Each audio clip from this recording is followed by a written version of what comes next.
Hola, muy buenas tardes a todos. Bienvenidos a la sesión semanal de cirugía pediátrica del Hospital Infantil de México, Federico Gómez. El día de hoy vamos a hablar sobre síndrome de intestino corto. Para esto la clase la va a presentar el doctor Luis Enrique Martínez Ortega.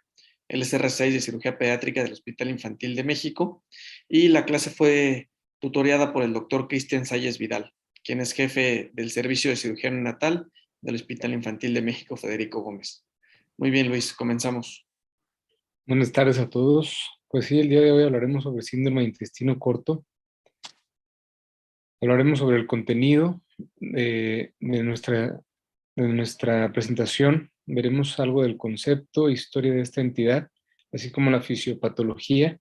También estaremos mencionando las opciones médicas y quirúrgicas para su tratamiento y algo de la bibliografía más actual.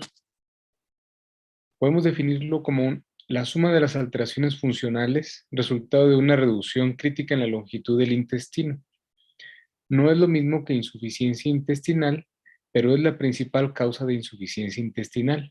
En la literatura a veces estos términos se mencionan de manera indistinta, pero la insuficiencia la podemos definir como la enteropatía congénita o adquirida asociada a una disminución anatómica y o funcional del intestino para la digestión y absorción de nutrientes, además de para mantener un adecuado crecimiento, desarrollo y balance hidroelectrolítico, y que conlleva además la necesidad del uso de nutrición parenteral por más de 8 semanas.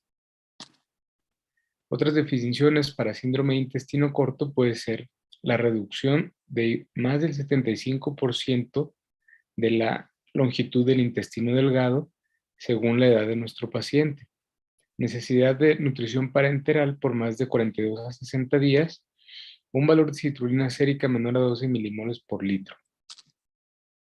Dentro de eventos históricos importantes para esta entidad, debemos mencionar los experimentos exitosos en 1939 por el Dr. Eijkman con aminoácidos intravenosos. Estos fueron realizados en animales. Para 1968 se reportan los primeros casos de neonatos tratados con nutrición parenteral total con diagnóstico de síndrome de intestino corto por el Dr. Dudrick. Para 1972 se tienen los primeros reportes de series de neonatos sometidos a resecciones intestinales masivas y su pobre pronóstico. Después, entre 1973 y 1979, con el desarrollo del catéter Broviac y Hickman, se abre la puerta para el uso de nutrición parenteral en casa. Después, en 1980, se publica una de las cirugías para elongación intestinal que aún siguen utilizándose por el doctor Adrián Bianchi y que después, en 1983 al 97, viene también la publicación por el doctor Starcy de una serie de 11 trasplantes intestinales y hepáticos exitosos. Después, para el 2003, tenemos otra de las publicaciones importantes para esta entidad, otra de las cirugías de elongación intestinal por el doctor Kim,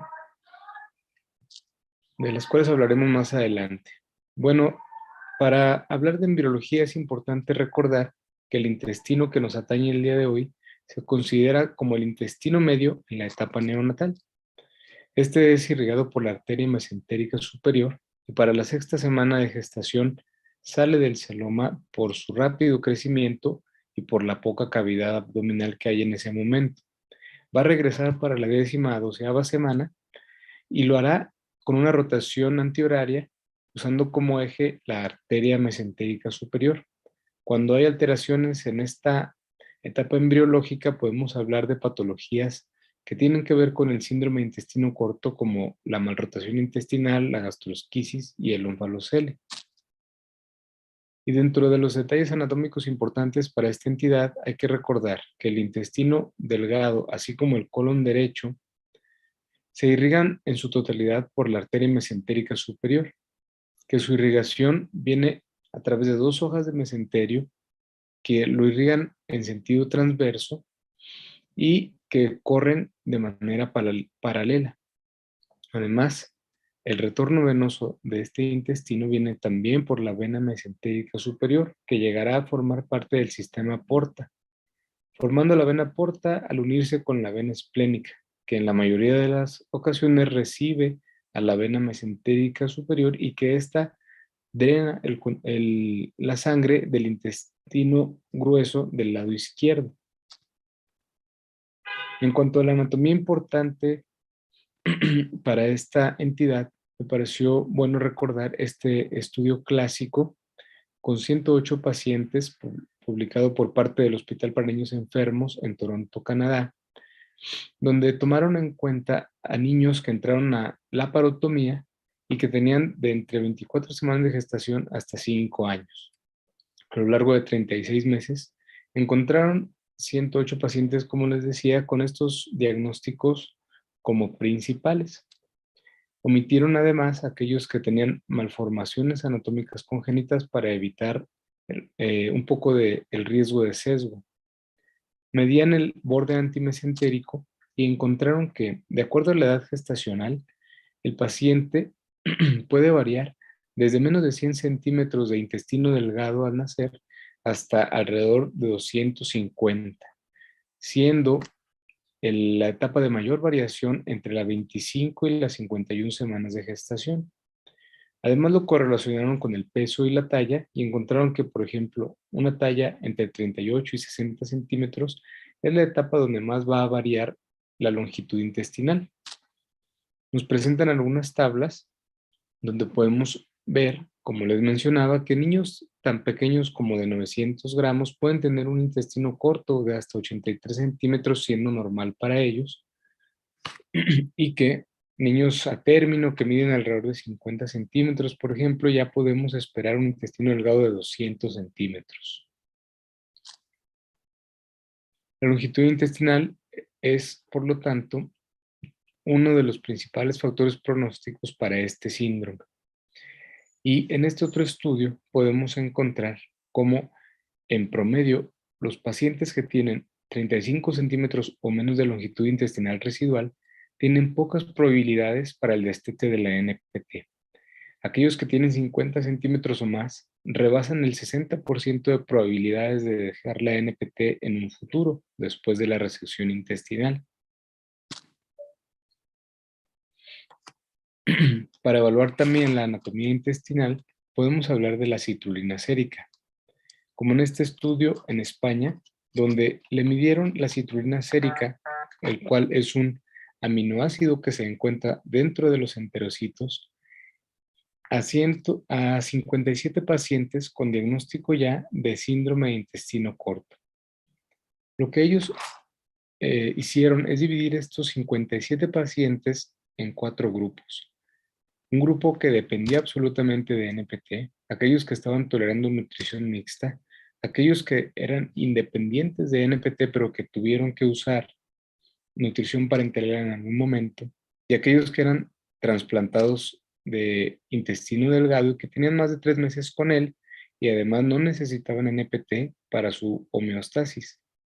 Encontraron que el valor de citrulina se relaciona directamente con la masa intestinal.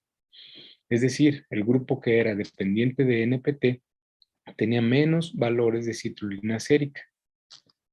Tomando como un nivel normal de 15 a 40 milimoles por litro, encontraron que aquellos que tenían menos de 12 milimoles por litro eran todo el grupo 1, es decir, esos pacientes dependientes de NPT por completo.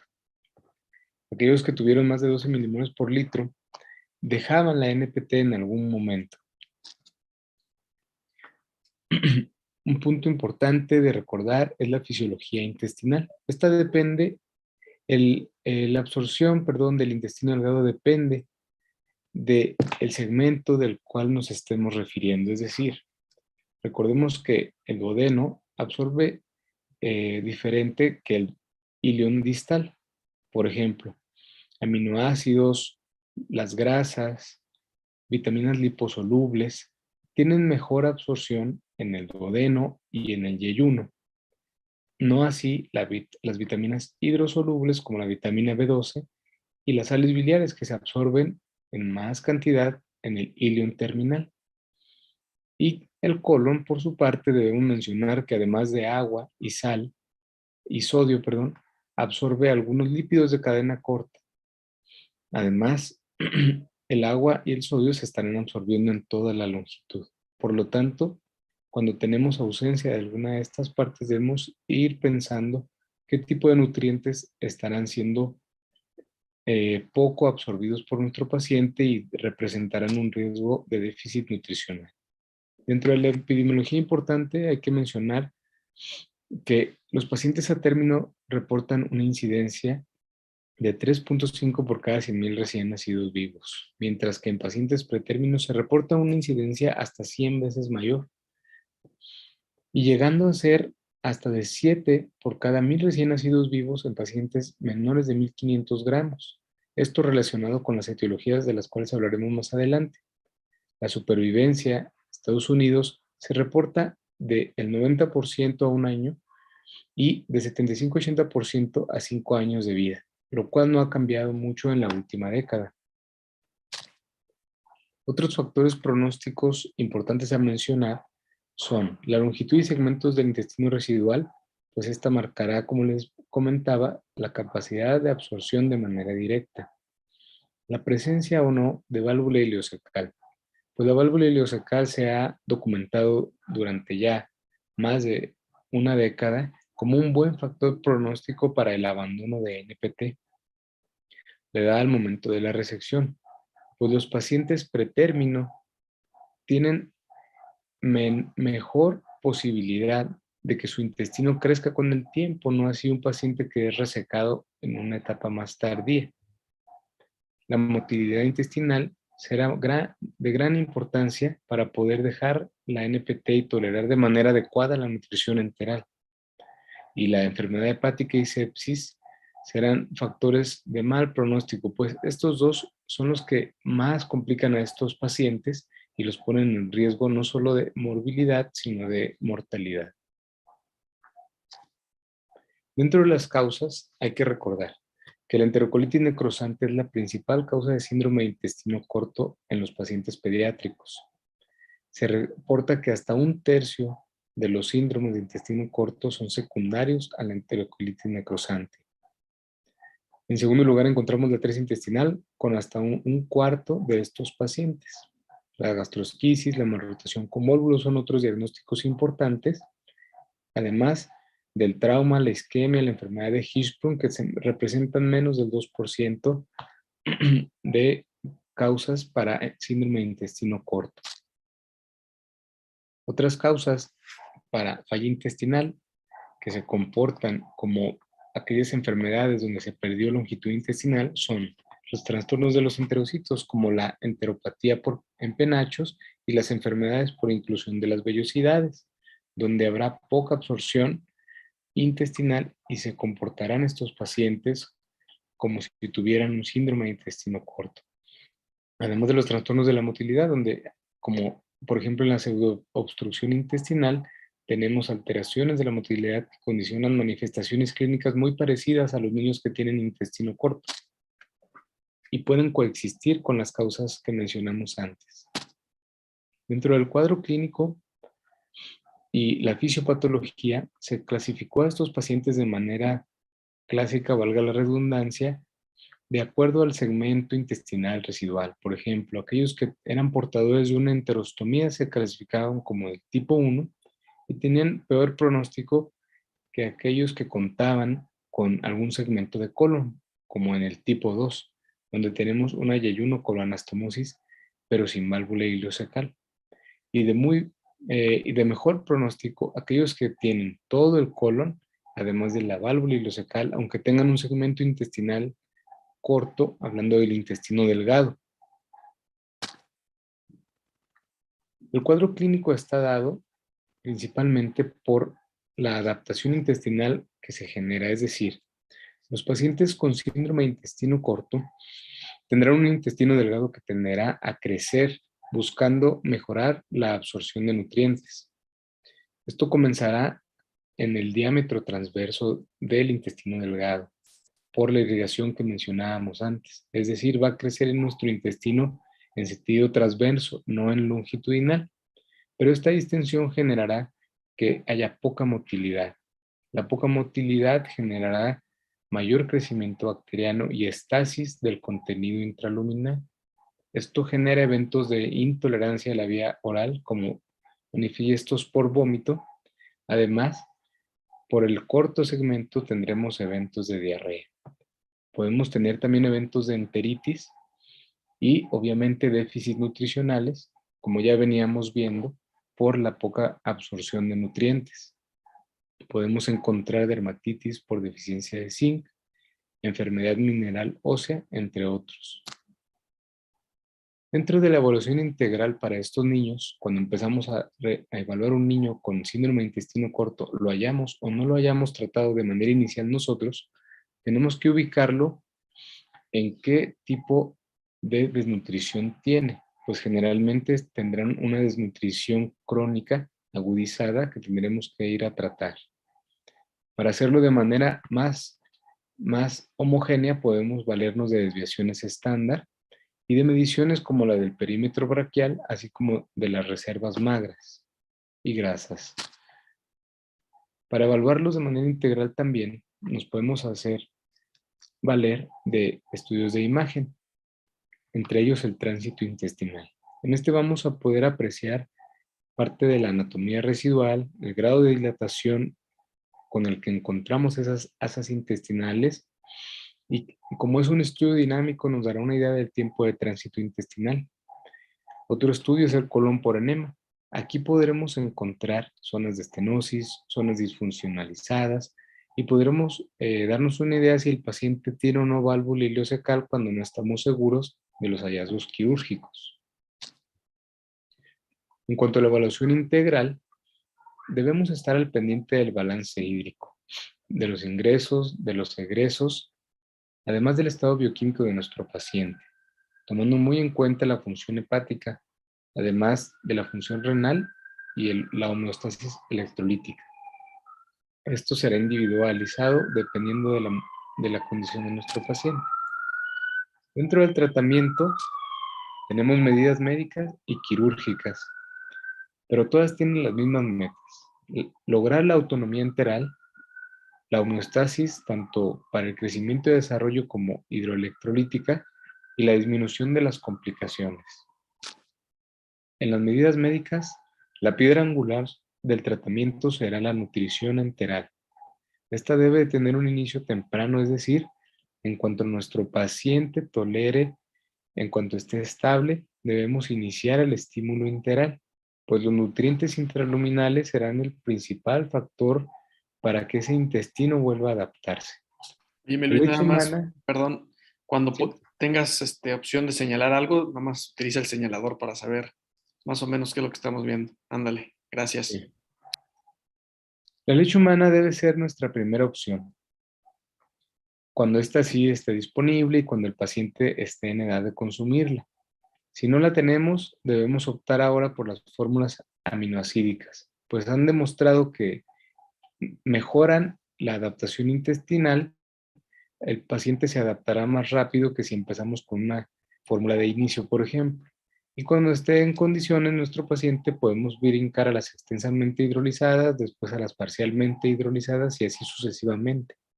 Además, si el paciente está en edad, podemos iniciar la alimentación complementaria como en un niño que no tuviera intestino corto, es decir, entre los 4 y 6 meses de edad y dependiendo mucho del peso y de su estado neurológico. La administración debe iniciarse en infusión de manera lenta y progresiva para que no repercuta desfavorablemente en el gasto de ese intestino. Después progresaremos a bolos y algunos niños necesitarán a lo largo de su tratamiento infusiones durante la noche y bolos durante el día. Y debemos entonces valorar la necesidad de una gastrostomía para que el paciente pueda eh, administrársele los volúmenes necesarios para su crecimiento. Otra de las medidas para la adaptación intestinal es el uso de hormonas tróficas, principalmente los análogos de la GLP-2, que ha demostrado ser una hormona que favorece el trofismo de las vellosidades intestinales, mejora la absorción y la adaptación intestinal, mejorando el tiempo de destete de la NPT hasta en un 42%, tanto en niños como en adultos. El nombre de este análogo, el más estudiado es la teduglutida, y la dosis que se ha usado en niños es de 0.025 a 0.05 miligramos por kilo por día y se administra de forma subcutánea.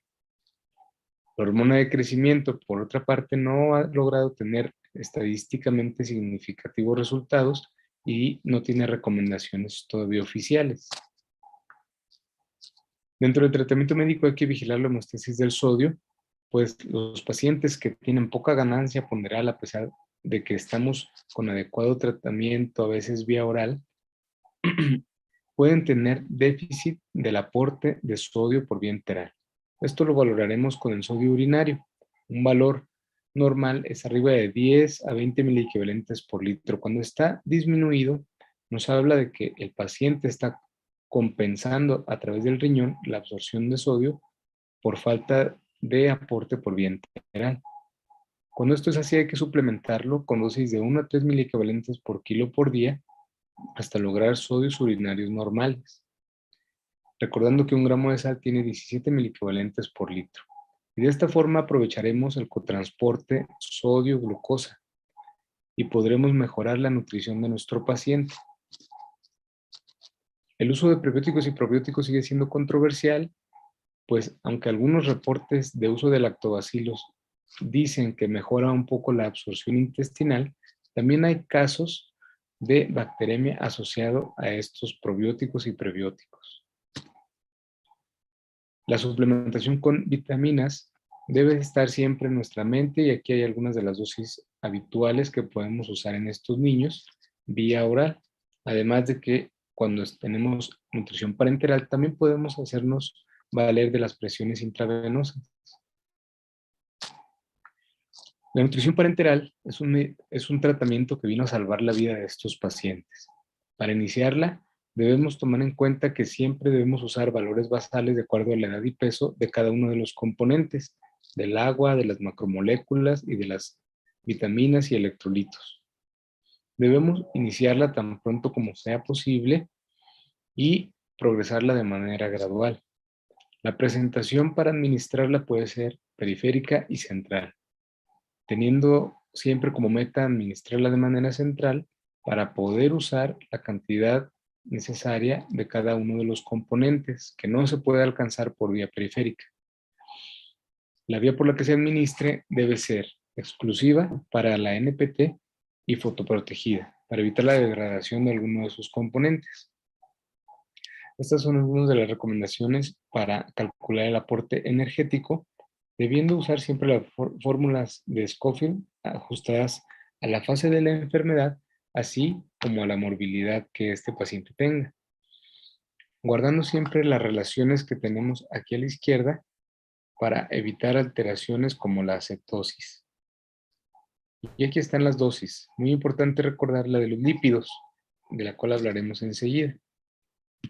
La nutrición parenteral administrada de manera segura incluye una medida llamada ciclado, es decir, se administra la NPT durante algunas horas del día y se deja descansar al paciente durante algunas otras, casi siempre 6 horas sin NPT, para que esto mejore la tolerancia hepática y disminuya el riesgo de insuficiencia hepática asociada a NPT. Para lograr esto, tenemos que tener un paciente que esté en estado anabólico, que tenga equilibrio hidroelectrolítico, que esté libre de procesos de infecciones y que no tenga riesgo de hacer hipoglucemias. Otra medida para tener una nutrición parenteral segura es el uso de un acceso venoso central, que sea de larga permanencia, como los Broviac y Hickman a base de silicón, que tenga el menor número de lúmenes posibles, de preferencia un solo lumen, que sea tunelizado y con cuff de Dacron, pues han demostrado disminuir la tasa de infecciones relacionadas a catéter. Y cuando su uso es intermitente, es decir, pacientes que utilizan NPT de manera intermitente, debemos estarlo heparinizando de 1 a 2 veces por semana con una solución de 5 a 10 unidades de heparina por mililitro. Además, podemos usarlo para toma de productos siempre y cuando el personal esté capacitado en el cuidado de estos catéteres para disminuir el riesgo de su disfunción. Otra medida para la nutrición parenteral segura es la colocación del catéter a través o guiado por ultrasonido, pues esto previene complicaciones, aumenta el éxito del primer intento de la colocación y reduce el tiempo y la frecuencia de punciones arteriales. El transductor ideal debe ser, como este que tenemos aquí a la derecha, en forma de palo de hockey. Tenemos también los reportes del uso de sellos de etanol para el cuidado de nuestro catéter, pues este disminuye hasta 4 veces la incidencia de bacteremia asociada a catéter. El etanol disminuye la formación de biofilm, así como se ha reportado que no hay ninguna bacteria o hongo resistente a él. Y se debe utilizar alcohol desnaturalizado al 70% 3 veces por semana. Las complicaciones que podemos enfrentar a lo largo del tratamiento de estos pacientes son, como les menciono, la bacteremia asociada a catéter, con una tasa reportada a nivel internacional de 10 por cada 1000 días de uso de catéter venoso central. Es importante puesto que aumenta hasta 19 días de hospitalización por cada evento y puede costar hasta $69,000 por evento, tomando en cuenta que estos pacientes pueden caer en terapia intensiva por choque séptico. Los síntomas no solo son parte del síndrome de respuesta inflamatoria sistémica, sino que puede haber letargo, irritabilidad e incluso distensión abdominal por ilio. Los organismos más frecuentes son las enterobacterias gram negativas y las bases para su tratamiento son iniciarlo de manera temprana con un tratamiento empírico de amplio espectro, tomar cultivos y valorar a las 48 horas el resultado de los mismos. Debe durar el tratamiento por lo menos 14 días y hay que valorar si el catéter se puede retirar o no. Otra de las complicaciones es la insuficiencia hepática asociada a nutrición parenteral. Los factores de riesgo para presentarla son la prematurez, el peso bajo para la edad gestacional, el uso prolongado de NPT, eventos infecciosos, sobre todo sepsis grave. La monitorización para esta complicación debe hacerse de manera mensual en pacientes ambulatorios, vigilando la función de síntesis, excreción y almacén del hígado. Es decir, no olvidemos tomar, además de las pruebas de función hepática, los tiempos de coagulación. Cuando tenemos algo alterado, podemos hacernos valer de un ultrasonido Doppler, donde iremos viendo cambios en el parénquima y en las resistencias vasculares. El tratamiento, como mencionábamos, es siempre tratar de llegar a la nutrición enteral total y dejar de lado la nutrición parenteral. La dosis de lípidos es muy importante, pues se ha demostrado que arriba de 1 gramo por kilo por día es factor de riesgo para desarrollar esta complicación. Debemos de favorecer, además, que nuestros lípidos intravenosos sean ricos en omega 3, pues este es un ácido graso protector. Algunas marcas o algunas composiciones disponibles en el mercado ricas en omega 3 son aquellos a base de aceite de pescado como omega Ben, aquellos a base de aceite de soya y aquellos con múltiples aceites, por ejemplo, los smooth lipid que contienen soya, aceite de oliva, aceite de pescado y ácidos grasos de cadena media. Otra complicación es el sobrecrecimiento bacteriano, caracterizado por dolor abdominal, vómitos, sangrado en las heces y acidosis de láctica.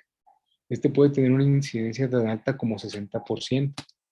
La acidosis de láctica es una complicación derivada del metabolismo anaeróbico de las bacterias, donde generan D-lactato, el cual no puede ingresar al ciclo de Krebs de manera normal y generará un estado de acidosis metabólica con alteración del estado de alerta, con manifestaciones como de ataxia y dislalia. El tratamiento es la descontaminación intestinal, es decir, el uso de antibiótico va a disminuir la carga bacteriana y así la carga de lactato. Se puede usar incluso como profiláctico con esquemas de 1 semana cada mes, descansando 3 semanas entre aplicaciones. Y los antibióticos más reportados son el metronidazol y el ciprofloxacin. En niños preferimos el metronidazol. Otra de las complicaciones son las alteraciones de la motilidad intestinal. Cuando tenemos disminución de esta, podemos hacernos valer de procinéticos, como la domperidona, la cisaprida, la eritromicina y la metoclopramida, siendo la cisaprida la de mayor utilización a nivel hospitalario. El manejo médico del gasto fecal debe incluir también el uso de antidiarreicos cuando tengamos gastos fecales altos, además del uso de el puenteo de heces fecales, es decir, el paso de las heces fecales de nuestro estoma proximal hacia el estoma distal a través de una sonda. Esto favorecerá la absorción de más cantidad de nutrientes intraluminales, además de la rehabilitación del segmento distal. Otra complicación es la hipergastrinemia, debido a la ausencia de feedback negativo hacia las células del estómago para disminuir la secreción de ácido. Tiene una incidencia de hasta el 50% y es importante, puesto que genera más gasto por el estómago o por el recto al mantener un pH ácido en el contenido intraluminal. El tratamiento es con antiácidos como los inhibidores de la bomba de protones. Y dentro de las medidas quirúrgicas, debemos hablar primero de la primera cirugía, es decir, la cirugía que llevó al paciente a tener síndrome de intestino corto. En esta cirugía debemos cuidar estos aspectos. Primero, siempre preservar la mayor cantidad de longitud intestinal posible. Cuidar mucho la válvula ileocecal, pues es un factor de buen pronóstico en estos pacientes. Preferir las anastomosis intestinales antes que los estomas. Si esto no es posible, debemos generar estomas en dos bocas para facilitar el puenteo y la rehabilitación del segmento distal. Debemos restablecer la continuidad intestinal lo más pronto posible. Los artículos hablan de 6 a 8 semanas. Debemos colocar una línea central y una gastrostomía cuando sea necesario durante la primera cirugía.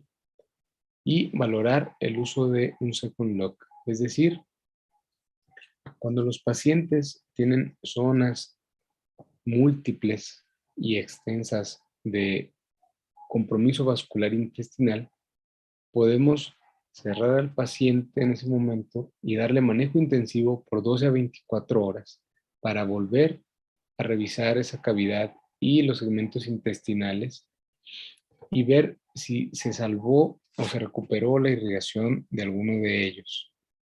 Aunque el paciente mejore de manera importante, debemos ir a la segunda cirugía siempre para valorar qué segmentos intestinales tendrán que ser resecados. El tratamiento quirúrgico incluye las cirugías de elongación intestinal. Las indicaciones para estas son eventos de sepsis grave relacionados con un crecimiento bacteriano excesivo, eventos que sean repetidos, a pesar de que nosotros tengamos también esquemas de descontaminación intestinal, y un síndrome de intestino corto que sea refractario, es decir, donde nuestro paciente tiene poca progresión del aporte enteral. Las contraindicaciones para una cirugía de elongación intestinal es la presencia de una insuficiencia hepática terminal asociada casi siempre a NPT, donde ya haya datos de hipertensión portal, pues estos pacientes serán candidatos más bien al uso de trasplante intestinal.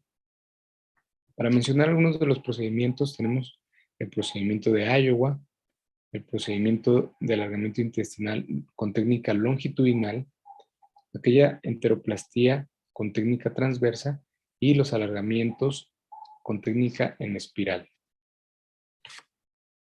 Para 1993, el doctor Kimura publicaba el procedimiento de Iowa, un procedimiento que era en 2 tiempos y que tenía como objetivo unir el asa intestinal dilatada a la pared abdominal para que se generaran aquí conexiones colaterales de irrigación sobre el borde antimesentérico. Para en un segundo tiempo, alrededor de 6 a 8 semanas, ir a generar 2 asas intestinales por medio de un corte longitudinal en esa asa que estaban con una dilatación importante, cortándola a la mitad por el eje longitudinal para después anastomosarla en sentido isoperistáltico y tener así el doble de longitud con la mitad de luz intestinal. Sin embargo, con el advenimiento de nuevas técnicas y por el alto porcentaje de fístulas y de complicaciones sépticas, este procedimiento ha quedado en desuso. Otro procedimiento que aún se sigue utilizando es el procedimiento del Dr. Bianchi, una técnica de alargamiento con base en que el intestino se irriga a través de dos capas de mesenterio, dos hojas de mesenterio, y las cuales pueden ser separadas, manteniendo la irrigación de ambos lados del intestino. Esta técnica consistía entonces en separar esas hojas de mesenterio con cuidado para después ir a partir en dos esa asa intestinal sobre su eje longitudinal, teniendo que tener siempre una luz intestinal de alrededor de 3 a 5 centímetros de diámetro, en promedio 4. Y tenía o tiene que tener una longitud de por lo menos 20 a 40 centímetros para completar este procedimiento. Ya que se dividía el mesenterio, como vemos en esta imagen, podíamos ir a partir el intestino para después cerrar afrontar esas paredes de manera longitudinal, ya sea con sutura o con dispositivos automáticos como las grapadoras, como en el artículo original, para así tener dos asas. Después de tener estas dos asas, tenemos que ir a suturar de manera término-terminal los segmentos, cuidando mucho que la dirección sea isoperistáltica y que el mesenterio no se doble, no se tuerza para que el asa no tenga riesgo de isquemia. Después, para el 2003, se publica la enteroplastía transversa por el Dr. Kim, donde aprovechando esa luz intestinal aumentada de tamaño, podíamos ir a hacer cortes alternos en el borde antimesentérico y mesentérico para generar un canal más angosto y más largo para el tránsito intestinal, cuidando dejar una luz de por lo menos 2 centímetros. Los propósitos son, como les mencionaba, la disminución del diámetro de la luz. Esto con el fin de aumentar el tiempo de tránsito intestinal y mejorar la peristalsis, además de incrementar la absorción de nutrientes y disminuir la carga bacteriana y los eventos de sobrecrecimiento bacteriano. El material a utilizar pues es una engrapadora lineal de manera preferente, aunque puede hacerse con suturas, pero de esta manera es más rápido. Los pasos importantes a seguir en esta cirugía son medir el intestino sobre su borde antimesentérico al inicio de la cirugía, marcar ese borde antimesentérico para no perderlo de vista durante la manipulación, cuidar que nuestra asa o neoasa, o más bien nuestra nueva luz, tenga por lo menos 2 centímetros de diámetro, como vemos en esta imagen. Después hay que ir, después de hacer un corte en el borde antimesentérico, tenemos que ir a hacer un corte alterno en el borde mesentérico, disecando con cuidado su unión con el intestino y generando, como vemos en esta imagen, un orificio donde podamos meter la grapadora. Podemos ver aquí en este video cómo el cirujano mide primero y tiene cuidado de dejar los 2 centímetros de luz a lo largo de la nueva neoasa, por llamarla de alguna forma. Se mete la cara inferior de la grapadora para después armar con la cara superior. Podemos ver aquí el borde antimesentérico que había sido cortado previamente. Y bueno, se disparan las grapas y en este instituto, en el Hospital General de México, cuentan 20 segundos a la presión de las grapas para favorecer el cierre hermético y disminuye el riesgo de fístulas. Después de los 20 segundos, vamos a ver cómo dispara la navaja de la grapadora para ir a hacer el corte en un solo tiempo. Vamos a ver cómo al retiro de la cara superior de la grapadora, el asa queda ya con el corte homogéneo y con una luz de por lo menos 2 centímetros. Es importante hacer los cortes de manera alterna y algunos mencionan en adultos la reperitonización de las líneas de sutura con puntos de Lambert. Sin embargo, esto no es parte de los artículos originales.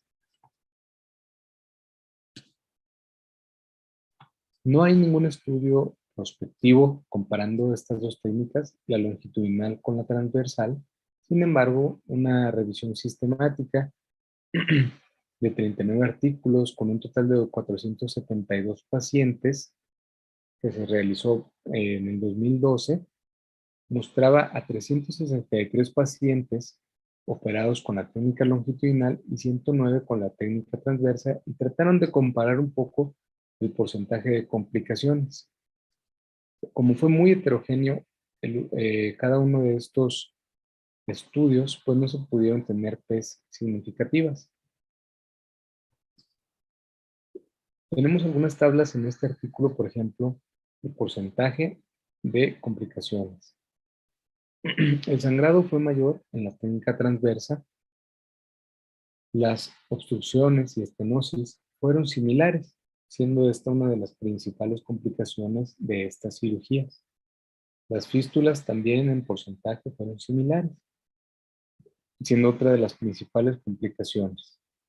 Los abscesos fueron mayores en la técnica longitudinal, además de la necrosis intestinal, la perforación intestinal y fístula enterocutánea, aunque no se reportaron en las técnicas transversas, lo cual no quiere decir que no las haya.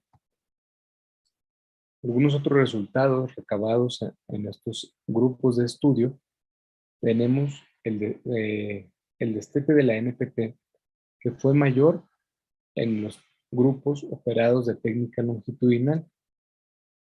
Sin embargo, los pacientes requirieron aparentemente más trasplante intestinal en aquellos operados con técnica longitudinal. Y la mortalidad aparentemente es la mitad de porcentaje en la técnica transversa. Además, en cuanto a la viabilidad de las técnicas, encontramos que en general en todos los artículos, la técnica transversa es técnicamente más sencilla para el cirujano y tiene como beneficio que puede repetirse si esa asa se vuelve a dilatar. Otra técnica es la técnica en espiral o elíptica. El primer caso reportado en una niña de 3 años allá en el 2014 por el doctor Cerny. Aquí teníamos un intestino residual de 15 centímetros en el yeyuno, además de un colon transverso y descendente completos. Esta niña, operada con esta técnica, logró el destete de la nutrición parenteral a las 4 semanas, con un aumento de 81% de la longitud intestinal del intestino delgado. Esta técnica consiste en hacer sobre la cara anterior cortes a 60 grados con base en el borde antimesentérico, dejando una sutura en el inicio y en el final del corte, para después ir a cortar el lado posterior, la cara posterior, como vemos aquí, sería la línea punteada, con una incisión que va a conectar el fin de nuestra primera incisión con el inicio de la siguiente incisión. Para tener, como vemos aquí en el número 4, cortes elípticos. Después introduciremos una sonda que ferulizará nuestra asa intestinal para que al momento de suturarla prevengamos la formación de estenosis. Iremos a suturar el vértice de una de nuestras incisiones con la base de, de la incisión previa. Esto generará la disminución de la luz y el alargamiento intestinal.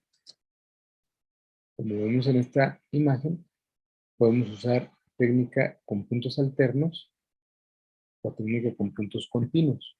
Los defectos en el mesenterio son pequeños y estos autores postulan que tienen menos manipulación que en la técnica longitudinal. Desde el 2012 que se publicó el primer paciente hasta el 2021, en Reino Unido, este hospital reporta 5 casos con esta técnica, todos en pacientes pediátricos. Ellos reportan que sus pacientes pues tenían todavía el colon y con esta técnica lograron un incremento de hasta 82% del segmento intestinal en longitud, que disminuyeron un 50% la luz intestinal y en total pues incrementaron la longitud intestinal de 41 a 93%. Esta técnica es nueva y tiene pocos pacientes a nivel mundial. El trasplante intestinal es otra opción quirúrgica en estos pacientes y las indicaciones más frecuentes son la insuficiencia hepática inminente o manifiesta secundaria al uso de NPT, el agotamiento de accesos venosos centrales, como ya les mencionaba, es una de las grandes complicaciones de estos pacientes. Que tenga episodios de sepsis grave repetidos y que tenga episodios frecuentes de deshidratación a pesar de que tengamos manejo hospitalario intravenoso y con nutrición parenteral. Estos son los diagnósticos más frecuentemente trasplantados en Estados Unidos. Los podemos dividir en 3 grupos: aquellos con intestino corto, aquellos con trastornos de la motilidad y otros grupos, tanto en niños como en adultos. Tenemos 4 tipos de trasplantes intestinales. Aquel que se hace de injerto intestinal de manera individual, donde vamos a tener una anastomosis término-terminal anastomosis término-lateral del colon hacia el intestino, hacia el injerto de intestino delgado de manera distal, siempre con una ileostomía protectora distal. Estos pacientes deben de tener como medidas protectoras una gastrostomía para descompresión y una yeyunostomía para el inicio de la vía enteral. Es el segundo más frecuente. El primero, o el primer lugar o el más usado, es aquel trasplante con hígado e intestino delgado. Este incluye el complejo duodeno-pancreático del donador, sin retirar el complejo duodeno-pancreático del receptor. Iremos a hacer una anastomosis terminal, nivel del píloro y del duodeno del donador con piloroplastía y una anastomosis lateral de los 2 duodenos. Además, una anastomosis terminolateral con el segmento de yeyuno proximal del receptor hacia el nuevo yeyuno, con las medidas protectoras que les mencionaba: la gastrostomía, la yeyunostomía, la ileostomía terminal y piloroplastía. Además de las anastomosis vasculares características del trasplante hepático.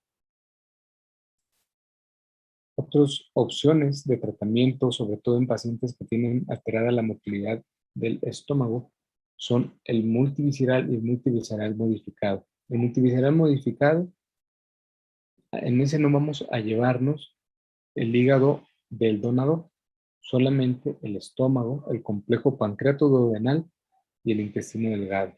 Y el multivisceral incluye, además del estómago, el intestino delgado, la glándula hepática. Otra opción es el trasplante de donador vivo, con publicaciones que iniciaron en 1997.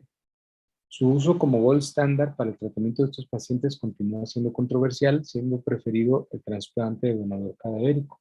Las ventajas que se postulan son el menor tiempo de espera para los receptores, menor tiempo de isquemia fría y mejoría en la compatibilidad del complejo mayor de histocompatibilidad. puesto que esto ha sido uno de los bemoles en el trasplante intestinal, la inmunomodulación. Los reportes, que en general incluyen 7 a 10 pacientes, mencionan que no hay complicaciones mayores para el donador. Del donador se van a tomar de 150 a 200 centímetros de injerto del ileum terminal, cuidando dejar siempre alrededor de 20 centímetros de ileum terminal cerca de la válvula ileocecal para evitar el riesgo de deficiencia de absorción de vitamina B12. ¿Y cómo les ha ido a los pacientes trasplantados? Pues bueno, desde 1985 a la fecha, se reporta cierta mejoría en la tasa de sobrevida de estos pacientes, según el reporte internacional para el 2015, con sobrevidas a un año de más del 70% y a 5 años que ya rebasan el 50%. Sin embargo, la mortalidad sigue siendo alta. Además, el reporte internacional para el 2017 incluye ya a 2.010 niños trasplantados de intestino, con 2.080 trasplantes, tomando en cuenta que algunos van a un segundo trasplante intestinal a lo largo de su vida. La supervivencia a 1 y 5 años para el paciente va de 72 a 57%, y para los injertos va de 66 al 47%, siendo la principal causa para la pérdida del injerto el rechazo crónico. La tasa de retrasplante, tanto en niños como en adultos, en promedio es de 8 a 10%. Y bueno, la mejoría en programas de rehabilitación intestinal, sobre todo en Estados Unidos, y la poca mejoría en la calidad de vida de los niños, a pesar del trasplante, ha generado que haya menos tasa de trasplante reportada en Estados Unidos de 50%. Si comparamos el 2008 con el 2017, encontramos que de los 270 niños que se estaban trasplantando por año, para el 2017 solo hubo 149 trasplantes intestinales. Y como conclusiones, pues hay que recordar, el síndrome de intestino corto es una entidad grave que requiere atención multidisciplinaria y en centros especializados. Que la autonomía enteral y el retiro de accesos centrales debe ser uno de nuestros objetivos primordiales, pues estos dos son el principal factor de riesgo para desarrollar complicaciones. El rol del cirujano inicia desde la primera operación y nuestras decisiones van a repercutir en el pronóstico de estos niños. Las cirugías de elongación intestinal tienen como propósito la disminución de la mortalidad y no la cura de estos pacientes, y el trasplante intestinal continúa siendo una opción que puede ser exitosa en niños que tengan complicaciones mortales secundarias a síndrome de intestino corto o falla intestinal irreversible.